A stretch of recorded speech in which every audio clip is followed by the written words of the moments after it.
One day I was working at an attorney service, and I had to choose between taking Joey to the doctor and going to work. And Joey, we needed to get Joey into the regional center so we can get some resources for him. And my boss, who was single, I was younger than her. She had, had no concept of what a single mother goes through, and had no concept of a mother who has special needs children. And she was horrible. She was horrible. And that day, one of my old clients called me and said, "Mieko, you're the only person who can call up the Secretary of State and get whatever you want. We need 50 good standings. You're the only person who can do it." I said, 50? I said, "Do you know how much that is?" And he said, "Yeah, can you do it for us? Because we really need you." And I walked back into my job, got my purse, got up, and left, and never returned. And that was the first day of CA Corporate and Attorney Services. And from that day on, every client that has ever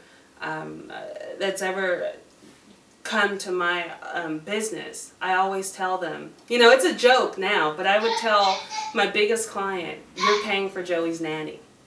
You're paying for Joey's resources. You're paying for," because I thought they needed to know that.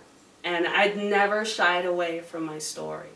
I never hid that, I'm a single mom, I have 2 children, and I'm going to do probably the best work you've ever seen.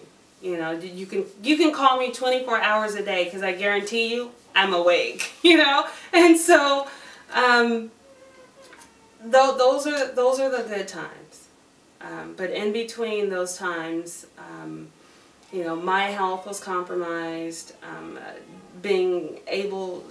feeling like I'm neglecting my daughter, going to so many appointments, just wearing myself thin, and trying to figure out how to navigate through school districts who don't want to give your son, what he needs, and as well as the up and down of medications. We started at 5 years old, and here we are 5 years later, and the diagnosis of anorexia and malnutrition.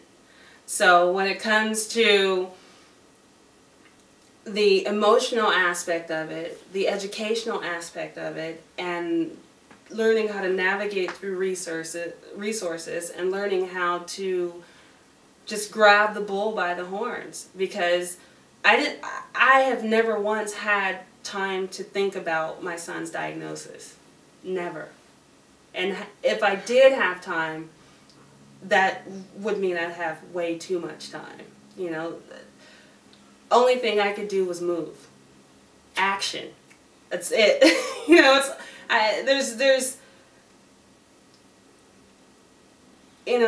There were times where, I would cry myself to sleep and ask, God, why, but as time progressed, I didn't know where I was going to go with this, but I do know that here I am, and Joey's here, and now, there's so many parents and so many mothers and so many people looking at my situation saying, I have the same situation.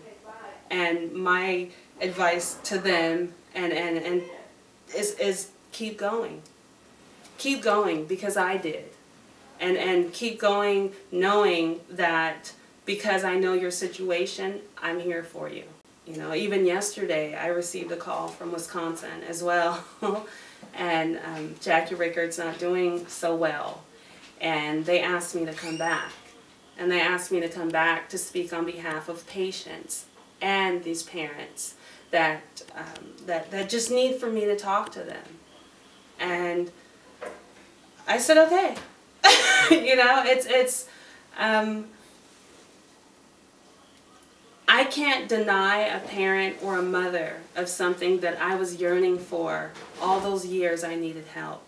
And everyone slammed the door in my face, and I had to learn it on my own. To me, that's not fair.